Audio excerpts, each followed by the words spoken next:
2 ലക്ഷം രൂപ പോകുന്നതല്ല, പിന്നെ ആ കുടൽ കൊണ്ട് പ്രയോജനം ഇല്ലാതെ വരുന്നത്. അതുകൊണ്ടാണ് അയാൾ നമ്മുടെ ചികിത്സയിൽ എന്തായാലും ആശ്വാസം കണ്ടെത്തി അയാളിപ്പോൾ സുഖമായിട്ട് ഉള്ളത് കട്ട് ചെയ്ത് കളയാനേ പറ്റത്തുള്ളൂ. പുതിയ കുടൽ ഉണ്ടാക്കി വെക്കാൻ പറ്റത്തില്ല.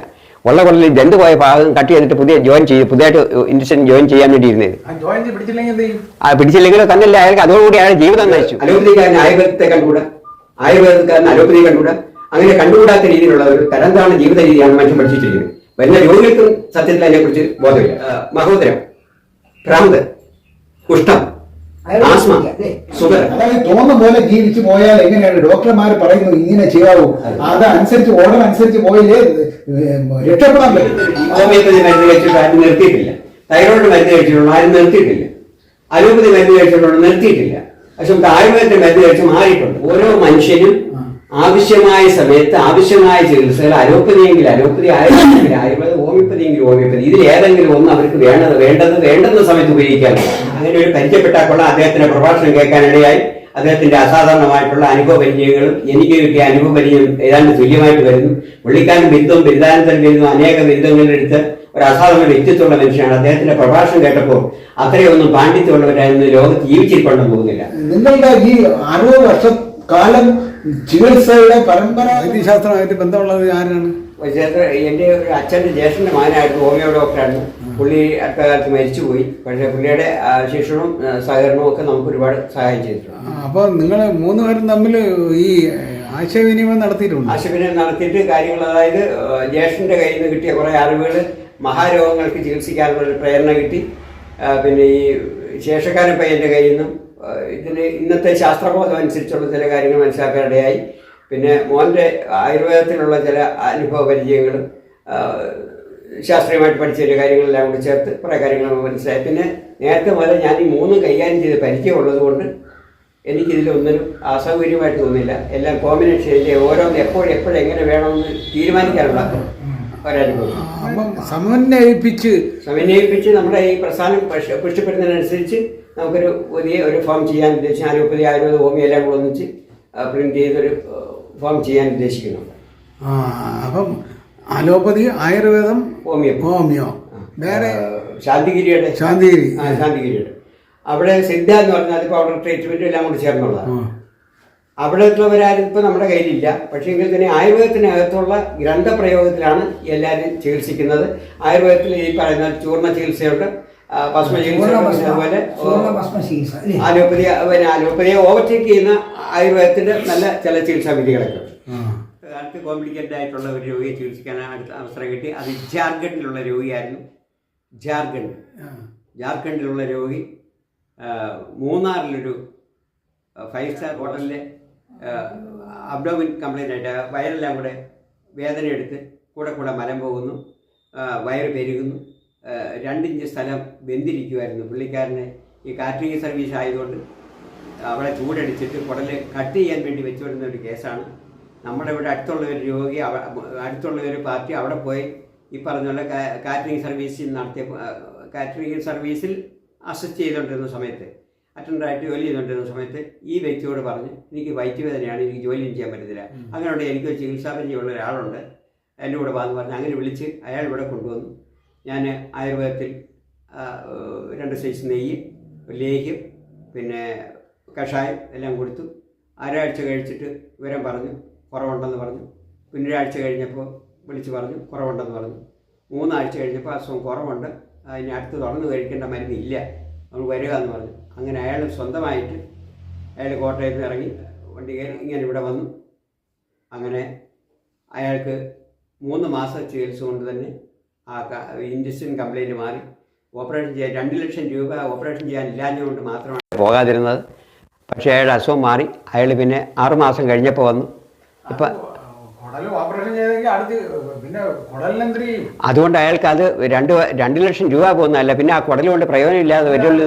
അതുകൊണ്ടാണ് അയാൾ നമ്മുടെ ചികിത്സയിൽ എന്തായാലും ആശ്വാസം കണ്ടെത്തി അയാളിപ്പോൾ സുഖമായിട്ട് ഉള്ളത് കട്ട് ചെയ്ത് കളയാനേ പറ്റത്തുള്ളൂ. പുതിയ കുടൽ ഉണ്ടാക്കി വെക്കാൻ പറ്റത്തില്ല. ഉള്ള കുടലിൽ ജന്തു പോയ ഭാഗം കട്ട് ചെയ്തിട്ട് പുതിയതായിട്ട് ഇൻജക്ഷൻ ജോയിൻ ചെയ്യാൻ വേണ്ടി ഇരുന്നത്. പിടിച്ചില്ലെങ്കിൽ തന്നെയല്ല, അയാൾക്ക് അതോടുകൂടി അയാളുടെ ജീവിതം നശിച്ചു. അയാളുടെ ജീവിതം തന്നെ നശിച്ചു. അയാൾക്ക് അധ്വാനിക്കാൻ പറ്റാതായി. കുടൽ വലിഞ്ഞ് ജീവിക്കാനൊക്കത്തില്ല, എന്തെങ്കിലും കഴിക്കാനൊക്കത്തില്ല. കഴിച്ചു കഴിഞ്ഞാൽ തന്നെ അയാൾക്ക് രോഗമായിട്ട് വരും. അങ്ങനെ ഒന്ന് അയാളുടെ ജീവിതം അതോടെ നശിക്കുമായിരുന്നു. പക്ഷേ ഇപ്പം എന്തായാലും സുഖമായിട്ട് ജീവിക്കുന്നത്, ആരോഗ്യമായിട്ട് ജോലി ചെയ്യുന്നു. ബീർവെൽ എന്നാണ് അയാളുടെ പേര്. ബീർവെൽ ജാർഖണ്ഡുകാരനാണ്. അതിനനുസരിച്ച് മരുന്ന് കഴിക്കണമെന്ന് അവർക്കൊരു ബോധം ആദ്യം ഉണ്ടാകണം. അവർ കഴിച്ചുകൊണ്ടിരിക്കുന്ന മരുന്ന് രോഗം മാറുന്നുണ്ടെങ്കിൽ ആ രോഗം മാറിക്കഴിഞ്ഞ് പിന്നെ വരുന്ന ഉപരോഗങ്ങളുണ്ടാകും. ആ ഉപരോഗത്തിനും അവർ ഈ യഥാർത്ഥ മരുന്ന് കഴിച്ചുകൊണ്ടിരുന്നു കഴിഞ്ഞാൽ ഇപ്പോൾ ഒരു ആസ്മ രോഗിക്ക് ഹോമിയോ മരുന്ന് കൊടുക്കുന്നു, ഉദ്ദേശിക്കുന്ന ഫലം കിട്ടുന്നില്ല. അത് ഹോമിയോപ്പതി അരമണിക്കൂർ ഇടയിട്ട് കഴിക്കാൻ പറ്റും. പക്ഷേ ആയുർവേദം ഒരു ദിവസം 3 നേരം 2 നേരം കഴിക്കാൻ പറ്റും. 2-3 നേരം കഴിക്കുമ്പോൾ തന്നെ വ്യത്യാസം ഉണ്ടാകും. അപ്പോൾ ആയുർവേദം കഴിക്കേണ്ട ടൈമിൽ ആയുർവേദം, പിന്നെ അതിൻ്റെ ഗ്രാഹ്യം കുറയുമ്പോഴേ ഹോമിയോപ്പതി കൊടുക്കേണ്ട സമയത്ത് ഹോമിയോപ്പതി. ഈ 3ഉം ഒരു രോഗിക്ക് തന്നെ കൊടുത്താൽ അസുഖം മാറുന്ന ഒരു ജീവിത രീതി, ഒരു ചികിത്സാ രീതി നമ്മൾ പഠിച്ചു വെച്ചിട്ടുണ്ട്. ഇത് അലോപ്പതിക്കാരന് ആയുർവേദത്തെ കണ്ടുകൂടാ, ആയുർവേദക്കാരന് അലോപ്പതിയെ കണ്ടുകൂടാ. അങ്ങനെ കണ്ടുകൂടാത്ത രീതിയിലുള്ള ഒരു തരംതാണ ജീവിത രീതിയാണ് മനുഷ്യൻ പഠിച്ചു വെച്ചിരിക്കുന്നത്. വരുന്ന രോഗികൾക്കും സത്യത്തിൽ അതിനെക്കുറിച്ച് ബോധമില്ല. അതുകൊണ്ട് നമ്മളെ വിശ്വസിക്കുന്ന രോഗിക്ക് മാത്രമേ നമ്മൾ ചികിത്സിക്കാൻ പറ്റത്തുള്ളൂ. നമ്മളെ വിശ്വസിച്ച് നമ്മൾ പറയുന്ന വാക്കുകൾ നമ്മുടെ ആശയമനുസരിച്ച് പ്രവർത്തിക്കുന്ന പഥ്യമുള്ള ബാംഗ്ലൂരിൽ ചികിത്സയ്ക്ക് പോയി. പുള്ളിക്ക് ഷുഗർ ഉണ്ടായിരുന്നു. അപ്പോൾ ആ ദേശത്തുള്ളവർ, അതായത് അവരുടെ ബന്ധുമിത്രാദികൾക്കെല്ലാം ഷുഗറുണ്ട്. അവർക്കെല്ലാം ഷുഗറുള്ളതുകൊണ്ട് ഇയാൾക്ക് ഷുഗറുണ്ട്. പക്ഷേ ഞാൻ വർഷങ്ങൾക്ക് മുമ്പ് മഞ്ഞപ്പിത്തത്തിന് ഒരു മരുന്ന്, പച്ചമരുന്ന് കൊടുത്തപ്പോൾ മഞ്ഞപ്പിത്തം മാറി. അയാൾ 4 ലാബിൽ പോയി പരിശോധിച്ചപ്പോഴും 4 ലാബിലും അയാൾക്ക് മഞ്ഞപ്പിത്തം വന്നിട്ടില്ലെന്നാണ് ഡോക്ടർമാർ പിന്നെ ലാബിൽ പറഞ്ഞത്. പുള്ളിക്കാരൻ എൻ്റെ ഒരാഴ്ച മരുന്ന് കഴിച്ചുള്ളൂ. ഒരാഴ്ച മരുന്ന് കഴിച്ചു കഴിഞ്ഞപ്പോൾ ഇത് മാറിയില്ല. ഇത് മാറിയോ ഇല്ലയോ എന്ന് അറിയാനാണ് പോയത്. പക്ഷേ മാറിയെന്നുള്ള റിപ്പോർട്ട് കിട്ടിക്കഴിഞ്ഞപ്പോൾ അയാളുടെ മനസ്സിൽ കിടന്നു എന്നെക്കുറിച്ചൊരു വിശ്വാസം. അസുഖം മാറി എന്നുള്ള ബോധം അങ്ങേർക്ക് മനസ്സിലായി കഴിഞ്ഞപ്പോൾ എന്നെക്കുറിച്ച് വിശ്വാസം അങ്ങേർക്ക് കിടപ്പുണ്ടായിരുന്നു. അപ്പോൾ ഈ അസാധ്യ കാര്യത്തിന് എന്തെങ്കിലും ചികിത്സാ രീതികളോ ഒറ്റമൂലി വല്ലതും ഉണ്ടോ എന്ന് അറിയാൻ വേണ്ടി എന്നോട് സമീപിച്ചതാണ്. പുള്ളിയുടെ അച്ഛനും പിന്നെ ക്രിസ്ത്യൻസാണ്. ഫാദറിന്, മദറിന്, സഹോദരങ്ങൾക്ക് ഒക്കെ ഷുഗറുള്ളവരാണ്. അപ്പോൾ എന്നോട് ചോദിച്ചു ഷുഗർ മാറുമെന്ന് ചോദിച്ചു. ഞാൻ അതുവരെ ഷുഗറിൻ്റെ മരുന്ന് കൊടുത്തിട്ടില്ല. കാര്യം ഇതൊരു മഹാരോഗമാണ്. ചികിത്സിച്ചാൽ പരാജയപ്പെടുത്തിയുള്ളൂ. തന്നെയല്ല, അത് നമ്മൾ പറയുന്ന നിർദ്ദേശം അനുസരിച്ച് അവർ കേൾക്കത്തില്ല. പിന്നെ അസുഖം മാറിക്കഴിഞ്ഞാലും അവർ നമ്മൾ പറയുന്ന, അതായത് ഇത് വരാതിരിക്കണമെങ്കിൽ നിയന്ത്രണവും നിയമവും ഒക്കെ വേണം. അപ്പോൾ അവർക്ക് അർഹിക്കുന്ന പരിഗണന ഇല്ലാത്തതുകൊണ്ട് അവർ അങ്ങനെയുള്ള രോഗികൾ വരുന്ന നമ്മൾ അവരുടെ പൈസ നമ്മൾ വാങ്ങിക്കാൻ പാടില്ല. അതുകൊണ്ട് അത് ഞാൻ വാങ്ങിക്കാറില്ല. തന്നല്ല, മഹോദരം, ഭ്രാന്ത്, കുഷ്ഠം, ആസ്മ, ഷുഗർ, ഇങ്ങനെയൊക്കെയുള്ള രോഗത്തിന് ചികിത്സിച്ച് അതിൻ്റെ ധനം വാങ്ങിച്ചു കഴിഞ്ഞാൽ, അല്പമെങ്കിലും വാങ്ങിച്ചാൽ അത് ചികിത്സിക്കുന്നവരെ ബാധിക്കുമെന്നാണ് ഗ്രന്ഥപ്രയോഗം പറഞ്ഞിട്ടുള്ളത്. ഷുഗറിന് മരുന്നുണ്ടെന്ന് പറഞ്ഞു. ഞാൻ 1 മാസം മരുന്ന് കൊടുത്തു. അതിൻ്റെയൊക്കെ അസുഖം കുറവുണ്ടെന്ന് പറഞ്ഞു. പിന്നെ 1 മാസം കൂടെ മരുന്ന് കൊടുത്തു. ആയുർവേദം തന്നെ 1 മാസം. അങ്ങനെ 2 മാസം മരുന്ന് കഴിച്ചപ്പോൾ അയാൾ ഓരോന്ന് മധുരമുള്ള സാധനങ്ങൾ കഴിക്കാൻ തുടങ്ങി. 3 മാസം കഴിഞ്ഞപ്പോൾ പുള്ളിക്കാരനെ അലോപ്പതി നിർത്തി ആയുർവേദം തന്നെ കഴിച്ചു. അങ്ങനെ പല പരീക്ഷണങ്ങളും നടത്തി. പുള്ളിക്കാരന് കഴിച്ചുകൂടാത്ത പല സാധനവും കഴിച്ചു നോക്കി. അപ്പോഴുള്ള ഷുഗറില്ല. അപ്പോൾ എന്നാ പുള്ളിക്കാരൻ്റെ വിശ്വാസം വന്നു. പുള്ളിക്കാരൻ്റെ കമ്പനിയുടെ മാനേജരായിരുന്നു. അങ്ങനെ പുള്ളിക്കാരൻ്റെ കമ്പനിയിൽ ജോലിയായിരുന്ന സമയത്ത് ഈ ഷുഗർ കൂടി ആശുപത്രിയിൽ പോയി അഡ്മിറ്റ് ചെയ്ത് കിടന്ന് 15 ദിവസം കമ്പനി അടച്ചിടേണ്ടി വന്നപ്പോൾ ആ പുള്ളിക്കാരൻ ലണ്ടനിലാണ് കമ്പനിയുടെ ഓണർ. ലണ്ടനിൽ വന്ന പുള്ളിക്കാരൻ വന്നപ്പോൾ ഒരു ഫംഗ്ഷൻ നടത്തിയപ്പോൾ ഷുഗർ ക്വാണ്ടിറ്റി ഉള്ള സാധനങ്ങളൊക്കെ അവിടെ കൊണ്ടുവച്ചു. ലഡു, അലുവ, പിന്നെ അതുപോലെ കൊണ്ടുവച്ചു. പുള്ളിക്കാരനെ ആർത്തിയോട് വാരി തിന്നുന്ന കണ്ടുകൊണ്ട് ഈ കമ്പനി മാനേജർ ചോദിച്ചു, നീ എൻ്റെ കമ്പനി പൂട്ടിക്കാൻ തുടങ്ങുവാണോ?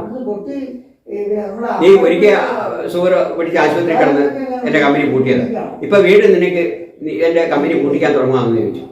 അങ്ങനെ വന്നപ്പോൾ ആ പുള്ളിക്കാരൻ പറഞ്ഞു, ആയുർവേദ മരുന്ന് കഴിച്ചതിൻ്റെ അസുഖം നീ കള്ളം പറയാതെ, നിന്റെ ആയുസിൻ്റെ ദോഷമാണ് നീ അങ്ങനെ കള്ളം പറഞ്ഞത്, അതല്ല നാളെ പരിശോധിച്ച് കാണിക്കാൻ തുടങ്ങി. അങ്ങനെ ഈ ഷുഗറിൻ്റെ സാധനം എല്ലാം കൂടെ കഴിച്ചിട്ട് പിറ്റേന്ന് രാവിലെ പരിശോധിച്ച് നോക്കിയപ്പോൾ ഈ ലണ്ടനിൽ വന്ന പുള്ളിക്കാരൻ മാനേജർ കണ്ടിട്ട് പറഞ്ഞ്, ഇതസുഖം നിനക്കൊന്നും ഇല്ലല്ലോ, നിനക്കിപ്പോൾ ഷുഗറില്ലല്ലോ, ഇതെങ്ങനെ മാറി? അത് ആയുർവേദ മരുന്ന് കഴിച്ചു. ആയുർവേദം കഴിച്ച അസുഖം മാറി. ആയുർവേദം കഴിച്ച് എൻ്റെ അസുഖം മാറി. ഞാൻ പറഞ്ഞതൊക്കെ പുള്ളിക്കാരൻ രാജകൽപ്പന പോലെ കേട്ടു. മൺപാത്രത്തെ പാചകം ചെയ്ത് കഴിക്കണമെന്ന് പറഞ്ഞു. പച്ചില സാധനങ്ങൾ ഭക്ഷണമായിട്ട് കഴിക്കണമെന്ന് പറഞ്ഞു. എന്തൊക്കെയാണ് കഴിച്ചത്? പച്ചില സാധനം മൺപാത്രത്തെ പാചകം ചെയ്ത് അരി ആഹാരമൊക്കെ കഴിച്ചു. മൺപാത്രത്തെ പാചകം ചെയ്ത് കഴിച്ചു. പിന്നെ മുരിങ്ങയില കിളുന്ന്, പിന്നെ അതിനെ തുടർന്ന് ത്രിഫല ചൂർണം, പിന്നെ അങ്ങനെ ത്രിഫല തന്നെ ഞാൻ ഗോമൂത്രത്തെ പിഴിഞ്ഞ് ഉണക്കിയിടിച്ച് പൊടിയാക്കും. അപ്പം അങ്ങനെയാണ് ഷുഗർ കുറയാൻ കാര്യം. പുള്ളിക്കാരൻ കഴിക്കാൻ ബുദ്ധിമുട്ടുണ്ടെങ്കിൽ തന്നെ മരിക്കത്തില്ലല്ലോ എന്നുള്ള ധാരണയെ കഴിച്ചു. അങ്ങനെ കഴിച്ചു, അസുഖം മാറി. പുള്ളിക്കാരൻ പിന്നെ ലണ്ടനിലെ മാനേജറുടെ സഹോദരി FRCS പാസ്സായ ഒരു സർജനായിരുന്നു, ഗൈനക്കോളജിസ്റ്റ് സർജൻ. അവരോട് പറഞ്ഞ് എന്നെ ഒന്ന് കാണാൻ പറഞ്ഞു. അങ്ങനെയാണ് ഞാൻ ബാംഗ്ലൂരിൽ പോയി. അവര് എയർപോർട്ടിൽ വന്ന് റൂം എടുത്തു. ഞാൻ അവിടെ ചെന്ന് കണ്ടു, നിർദ്ദേശം കൊടുത്തു. അവർക്ക് എൻ്റെ നിർദ്ദേശം കേട്ടപ്പോൾ പരിഭാഷപ്പെടുത്തിയ ആളിനെ കുറിച്ച്, പരിഭാഷപ്പെടുത്തിയ ആൾ അനുഭവക്കാരനായതുകൊണ്ട് പുള്ളി സത്യസന്ധമായി കാര്യങ്ങൾ പറഞ്ഞുകൊണ്ട് അവരെൻ്റെ മരുന്ന് കൊണ്ടുപോയി കഴിച്ചു. 3 മാസം നമ്മുടെ മരുന്ന് കഴിച്ചു. അസുഖം കുറഞ്ഞു. പക്ഷെ എങ്കിൽ തന്നെ അവർ നമ്മുടെ നിർദ്ദേശം അനുസരിച്ചുള്ള കാറ്റഗറി പെട്ടവരല്ല. അസുഖം കുറഞ്ഞു. ഞാനിവിടുന്ന് മെഡിസിൻ, അവര് ഗൈനക്കോളജിസ്റ്റ് സർജനായിരുന്നു. 500 ഒരു വലിയ കാറിലെ അവർ 50 കിലോ വെയിറ്റുള്ള ഒരു സ്ത്രീയായിരുന്നു. പിന്നെ അവരെ കണ്ട ഭയം തോന്നുന്നു. അത്ര ഭയങ്കര ആരോഗ്യമുള്ള, ഭയങ്കര തടി നീളമുള്ള ഒരു സ്ത്രീയായിരുന്നു. പക്ഷെ നമ്മുടെ മരുന്ന് കഴിച്ചപ്പോൾ അസുഖം കുറഞ്ഞു. ഒരു 3 മാസം ഞാനിവിടുന്ന് മരുന്ന് ബാംഗ്ലൂരിൽ എത്തിച്ചു. ബാംഗ്ലൂരിൽ നിന്ന് അവർ അയച്ചു കൊടുത്തു, പിന്നെ ലണ്ടനിൽ അയച്ചു കൊടുത്തു. പിന്നെ അവരുടെ സഹോദരി വന്ന് എന്നെ കണ്ടു, പിന്നെ അവരുടെ അമ്മ വന്ന് എന്നെ കണ്ടു. അങ്ങനെ ആന്ധ്രയിൽ അവരുടെ ബന്ധുക്കളൊക്കെ ഉണ്ടായിരുന്നു, അവരൊക്കെ വന്ന് എന്നെ കണ്ടു. 3 മാസക്കാലം ഞാൻ ബാംഗ്ലൂരിൽ പോയി ട്രീറ്റ്മെൻറ്റ് നടത്തി. അപ്പോഴത്തെ ഇയാളുടെ അസുഖമൊക്കെ മാറിയല്ലോ. ഇയാൾ പിന്നെ അസുഖമൊക്കെ മാറിയ ശേഷം ഇയാൾക്ക് പിന്നെ ഗൾഫിൽ പോകണമെന്ന് തോന്നി. ഗൾഫിൽ പോയി 14 വർഷക്കാലം സുഭിക്ഷമായി സർവ്വസ്വാതന്ത്ര്യമായിട്ട് ജീവിച്ചു. ഇപ്പം ഈ അടുത്ത കാലത്ത് ഷുഗറുണ്ടെന്ന് പറയുന്നു. അപ്പം ഭയം അങ്ങ് മാറി. ഭയം മാറിക്കഴിഞ്ഞ വീട്ടിൽ കഴിക്കാവുന്നില്ലല്ലോ. അങ്ങനെ ഷുഗർ മാറുന്നതാണെന്ന് മനസ്സിലായി. ആസ്മ രോഗത്തിന് ഇൻഹേലർ ഉപയോഗിക്കുന്ന അനേക കേസുകൾ നിസ്സാരമായിട്ട് മാറ്റി ആയുർവേദത്തെ മാറ്റിയെടുക്കാൻ കഴിഞ്ഞിട്ടുണ്ട്. അപ്പം അങ്ങനെ അലോപ്പതിയെ ഓവർടേക്ക് ചെയ്യുന്ന രീതിയിൽ ആയുർവേദം പ്രവർത്തിക്കുന്നുണ്ട്. ആയുർവേദത്തിൽ വിശ്വസിച്ച് കഴിക്കുകയാണെങ്കിൽ ആയുസ്സും ആരോഗ്യവും അഡ്വാൻസ് ചെയ്യുന്ന ഒരു ചികിത്സാ രീതി ഈ ആയുർവേദം മാത്രമേ. ചികിത്സാ രംഗത്ത് അനുഭവപരിചയമുള്ള ഒരുപാട് ബന്ധപ്പെടണമല്ല. വെറുതെ ആയുർവേദ മെഡിക്കോളിൽ പോയി കോഴിമുട്ട ഉടയ്ക്കുന്നതിന് കുറുവഴി എടുത്ത് അടിക്കുന്ന പോലെ, കോഴിമുട്ട ഉടയ്ക്കുന്നതിന് കുറുവഴി എടുത്ത് അടിക്കുന്ന പോലെ അവസാനത്തെ ചികിത്സ ആയുർവേദത്തിൽ ചെയ്തു കഴിഞ്ഞാൽ അത് ഇരട്ടി അപകടമായിട്ട് വരുത്തുള്ളൂ. ആയുർവേദത്തിൽ ഒരുപാട് അപകടകരമായ മരുന്നുകളുണ്ട്. അതെല്ലാം വെറും നിസ്സാരമായിട്ടുള്ള ഇപ്പോൾ രോഗികൾക്ക് കൊടുക്കുന്നു. അങ്ങനെ അമിതമായിട്ടുള്ള പ്രാധാന്യം കൊടുക്കേണ്ട ആയുർവേദ മരുന്നിനെ നിസ്സാരവൽക്കരിച്ചു കഴിഞ്ഞാൽ പിന്നെ മേലെ ആയുർവേദം കഴിച്ചാൽ എഫക്റ്റ് ചെയ്യത്തില്ല. അങ്ങനെ ആയുർവേദത്തിൽ ചില കണക്കൂട്ടലിലൊക്കെ ഉണ്ട്. അനുഭവിച്ചുള്ളവർ ചെയ്തെങ്കിലും വിദേശ ഫലം കിട്ടത്തുള്ളൂ. വിവിധ ചികിത്സാ രീതികൾ, അതായത് അലോപ്പതി, ആയുർവേദം, പിന്നെ ഹോമിയോ, ഇത് 3 മെയിൻ. പിന്നെ അല്ലാതെ യുനാനി, പിന്നെ വേറെ ഹെർബോമിൽർ എന്ന് പറഞ്ഞ് ഈ പച്ചമരുന്നുകൾ ഉണക്കി പിടിച്ചുള്ള ചികിത്സ. ഇതെല്ലാം ഒരു കാലത്ത് വേണമായിരുന്നു. അത് ഈ പച്ചമരുന്ന് ഉണക്കി പൊടിക്കുന്നത് അത് സൗരവൃത്തത്തിൽ ഉണക്കി പിടിക്കും. അത് ഏത് ചികിത്സാ വിധി എന്ന് പറയുന്നത്? അത് ഹെർബോമിൽർ ട്രീറ്റ്മെന്റ് ആയിരുന്നു. യുനാനിയൊക്കെ പസ്മ ചികിത്സ. അപ്പം ഇങ്ങനെ വിവിധമായ ചികിത്സയെ സ്വാഗതം ചെയ്യുന്നുണ്ടാണ്. അതെല്ലാം ഒരു കാലത്ത് ആവശ്യമായിരുന്നു. ഇന്നത്തെ ചികിത്സാ രീതി, ജീവിത രീതി മനുഷ്യനെ പരിശോധിച്ച് നോക്കുമ്പോൾ നമുക്കുള്ള മരുന്നുകൾ ഒന്നും തന്നെ എഫക്ട് ചെയ്യുന്ന കാലഘട്ടമല്ല. പക്ഷേ എന്നിട്ട് നമ്മളെ വിശ്വസിച്ച് വരുന്നവർക്ക് വളരെ അത്ഭുതകരമായ ആശ്വാസം കിട്ടുന്നുണ്ട്. അപ്പൊ ഈ മരുന്നുകളെ വിശ്വസിക്കാൻ പറ്റാത്ത അവസ്ഥ എത്തി നിൽക്കുകയാണ് ഇന്നത്തെ ചികിത്സാ രീതിയാണ്. അത് ഈ മനുഷ്യന്റെ നിലവാരം, മനുഷ്യൻ സ്വീകരിക്കുന്നത്. അതായത് തോന്നും പോലെ ജീവിച്ചു പോയാൽ എങ്ങനെയാണ്? ഡോക്ടർമാർ പറയുന്നു ഇങ്ങനെ ചെയ്യാവൂ, അത് അനുസരിച്ച് ഓർഡർ അനുസരിച്ച് പോയില്ലേ രക്ഷപ്പെടാൻ പറ്റും. ജീവിതചര്യമുണ്ട്. ഇന്നത് കഴിച്ചുകൂടാ, ഇന്നത് കഴിക്കാവൂ, ഇന്ന സമയത്തെ കുളിക്കാം, ഇന്ന സമയത്തെ ഭക്ഷണം കഴിക്കാവൂ, ഇന്നത്തെ ചില നിയമങ്ങളുണ്ട്. അപ്പോൾ അതുപോലെ ഓരോ നമ്മൾ കാലാവസ്ഥയിലും ജീവിതത്തിലും പാലിക്കേണ്ട കുറേ നിർദ്ദേശങ്ങൾ നിയമങ്ങളൊക്കെ ഉണ്ട്. പിന്നെ വ്രതങ്ങൾ ആവശ്യമാണ്. എന്ന് വെച്ചാൽ ഉപവാസം, ഭക്ഷണത്തെ വേച്ച് വരാതെ സൂക്ഷിക്കാൻ വേണ്ടി ആഴ്ചയിൽ ഒരു ദിവസം ഉപവസിക്കുക, സർവാംഗ എണ്ണ തേച്ച് കുളിക്കുക, വയറിളക്കുക, ശരീരത്തിന് രോഗം വന്നു കഴിഞ്ഞാൽ ആയുർവേദം മാത്രം കഴിക്കുക. ഇങ്ങനെയൊക്കെ ജീവിച്ചാൽ ആയുസ്സും ആരോഗ്യവും ഒരുപോലെ അഡ്വാൻസ് ചെയ്യാൻ പറ്റും. അല്ലാത്ത പക്ഷം ആയുസ് നഷ്ടപ്പെടുത്തിക്കൊണ്ടുള്ള ചികിത്സകളാണ് ഇപ്പോൾ കണ്ടുപിടിച്ചത്. അത് ഇംഗ്ലീഷ് മെഡിസിൻ ആയുർവേദത്തിൽ മാത്രമേ ഇന്ന് ജീവിക്കാൻ പറ്റൂ. അങ്ങനെ മാത്രം അത്യാഹിതം വരുന്ന സന്ദർഭത്തിൽ അലോപ്പതി ആശ്രയിക്കേണ്ടി വരും. പക്ഷേ അടിസ്ഥാനമായിട്ട് ചികിത്സിക്കേണ്ടത് ആയുർവേദം മാത്രമേ പറ്റൂ. മറ്റുള്ള ചികിത്സ എന്ന് വെച്ചാൽ ഹോമിയോപ്പതി മരുന്നിനെ കുറച്ച് സ്വാധീനമുണ്ട്. പക്ഷേ അതിന് ആ ഹോമിയോപ്പതിയുടെ ഒരു ജീവിത രീതിയുണ്ട്. ഹോമിയോപ്പതി ഇന്നത് കഴിച്ചുകൂടാ, ഇന്ന സമയത്ത് കഴിക്കണം, ചില മരുന്നുകൾ ഇന്നെ അടുപ്പിച്ച് കഴിക്കേണ്ടതായിട്ട്, ചിലപ്പോൾ 3 നേരം കഴിച്ചാൽ മതി, ചിലപ്പോൾ 6 നേരം കഴിക്കേണ്ടി വരും. അപ്പം അതിന് ഹോമിയോപ്പതിയെ കുറിച്ച് അറിയാത്ത ഒരാൾ ഹോമിയോപ്പതി മരുന്ന് കഴിച്ചാൽ ഹോമിയോപ്പതിയുടെ ഗുണം ലാസ്റ്റ് ചെയ്യും. അതിന് ഒരു പൗഡർ ചികിത്സ എന്ന് പറയും. അത് 45 മിനിറ്റ് സമയം പുറമേ തേച്ച് കുളിക്കാം, അകത്ത് കഴിക്കാം. അങ്ങനെ ഹോമിയോപ്പതി ചികിത്സിക്കാൻ പറ്റുന്നത് കുട്ടികളെ മാത്രമേ ഹോമിയോപ്പതി കൊണ്ട് ചികിത്സിക്കാൻ. അതാണ് ഈ ചികിത്സിക്കുന്നതിന് അലോപ്പതി, ആയുർവേദം, യുനാനി, പിന്നെ സിദ്ധം, ഹോമിയോ സിദ്ധം ഇങ്ങനെയൊക്കെ ചികിത്സകൾ അതിൻ്റെതായ സമയമുണ്ട് ചികിത്സിക്കാൻ. ഓരോന്നിനും അതിന്റെ ശരീരത്തിന്റെ അവസ്ഥ മനസ്സിലാക്കുക. സമയം മാത്രമല്ല പ്രായം ഈ വിവിധ ചികിത്സയ്ക്കും അതിൻ്റെതായ പ്രായം ഉണ്ട്. അപ്പം അങ്ങനെ ഉള്ളവരെ അതനുസരിച്ച് വേണം അതായത് ഗുരുകുലു ചേർന്ന മരുന്നുകൾ കഴിക്കാൻ പത്യം പിടിച്ച് വേണം കഴിക്കാൻ. ഇപ്പൊ കൈശ്വര ഗുരുകുല ഗുളിക അല്ലെങ്കിൽ യോഗരാജ് ഗുരുകുലു, ഇങ്ങനെ കുറെ ഗുരുകുലു ചികിത്സകളുണ്ട്. ഇത് വെരിക്കോസ് വെയിന് അത് ആയുർവേദത്തിൽ. അലോപ്പതിയിലുള്ള അതിന്റെ ഇംഗ്ലീഷ് മെഡിസിൻ കഴിക്കുമ്പോൾ റിയാക്ഷൻ ഉണ്ടാകും. അത് അസുഖം കുറയത്തേ ഉള്ളൂ, രോഗം മാറത്തില്ല. ആയുർവേദത്തിലാകുമ്പോൾ രോഗം മാറത്തേ ഉള്ളൂ. മറ്റേ ലക്ഷണം മാറ്റി വരും, ലക്ഷണം മാറിക്കൊണ്ടിരിക്കും, രോഗം കുറയും, പക്ഷെ രോഗം മാറത്തില്ല. അലോപ്പതി കഴിക്കും, അതിന് സൈഡ് എഫക്റ്റ് ഉണ്ടാകും. അതൊരു ആർട്ടിഫിഷ്യൽ ട്രീറ്റ്മെന്റ്. ഇത് അതേസമയത്ത് ആയുർവേദം നാച്ചുറൽ ട്രീറ്റ്മെന്റ്. ആയുർവേദത്തിലൂടെ എഫക്ട് ചെയ്യുന്ന രോഗം പിന്നെ തിരിച്ചു വരത്തില്ല. വിവിധമായ ഈ ചികിത്സാ രീതികളെ നിങ്ങൾ ഉൾക്കൊള്ളുന്നുണ്ടോ? ഇതെല്ലാം രോഗികൾക്ക് ആശ്വാസം രീതിയിൽ നമുക്ക് കണ്ടെത്തിയിട്ടുണ്ട്. രോഗികൾക്ക് ആശ്വാസം തോന്നുന്നത് ഇപ്പൊ പ്രായം ചെന്ന ഒരു രോഗിയെ ചികിത്സിക്കുന്ന രീതിയല്ല 10 വയസ്സില്ലാത്ത ഒരു കുട്ടിയെ ചികിത്സിക്കുന്നത്. 10 വയസ്സില്ലാത്തവരെന്ന രോഗിക്ക് ചികിത്സിക്കുന്ന അത് ആയുർവേദത്തിൽ തന്നെ ചികിത്സിക്കുന്നുണ്ട്. പക്ഷെ 10 വയസ്സില്ലാത്ത ഒരു കുട്ടിക്ക് ചികിത്സിക്കുന്ന ആയുർവേദവും 60-70 വയസ്സ് കഴിഞ്ഞവർക്ക് ചികിത്സിക്കുന്ന ചികിത്സയ്ക്കും വ്യത്യാസമുണ്ട്. അവർക്ക് മരുന്ന് ഓവർഡോസ് ചെയ്തെങ്കിലേ അറിയത്തുള്ളൂ. കുട്ടികൾക്ക് കൊടുക്കുമ്പോഴേ റിസൾട്ട് കിട്ടുള്ളൂ. ഈ ഇംഗ്ലീഷ് മെഡിസിനെ പറ്റി ഇംഗ്ലീഷ് മരുന്നിനെ കുറിച്ച് എനിക്ക് വിശ്വസിക്കാൻ പറ്റുന്ന കാലഘട്ടം നഷ്ടപ്പെട്ടു. അതിന് കാരണം എന്ന് വെച്ചാൽ അലോപ്പതിക്ക് ഒരു പോയിസൺ മെഡിസിനാണ്. ഇപ്പൊ തലവേദനയ്ക്കുള്ള മരുന്ന് കഴിച്ചു കഴിഞ്ഞാൽ മയങ്ങി കിടക്കുക. ബോധം ഉണ്ടെങ്കിലല്ലേ വേദന ഉണ്ടോ എന്ന് അറിയാൻ പറ്റും.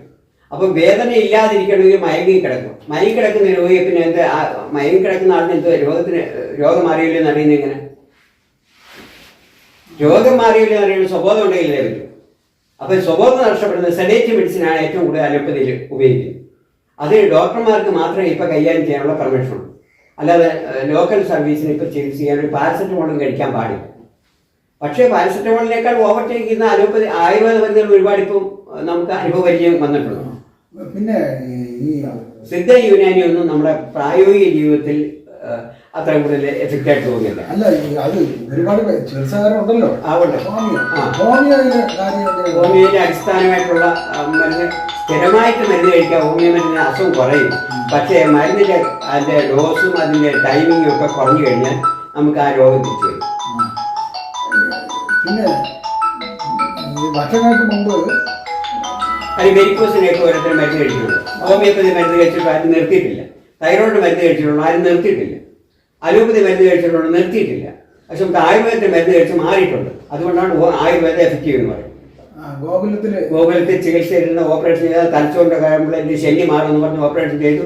അതിനുശേഷം അവർക്ക് ബ്രെയിൻലെസ് ആയിട്ട് അവരിപ്പം അബോധാവസ്ഥയിൽ 1.5 വർഷം അവിടെ തന്നെ ട്രീറ്റ്മെൻറ്റ് ചെയ്തു. ഇപ്പം 3 വർഷത്തിൽ കൂടുതലായിട്ട് ഞാനിപ്പം തുരുത്തിക്കര ഇങ്ങനെ ആരോഗ്യ മരുന്ന് കൊടുത്തുകൊണ്ടിരിക്കുക. ഇപ്പം ജീവിച്ചിരിക്കുന്ന നമ്മുടെ ആയുർവേദത്തിലാണ്.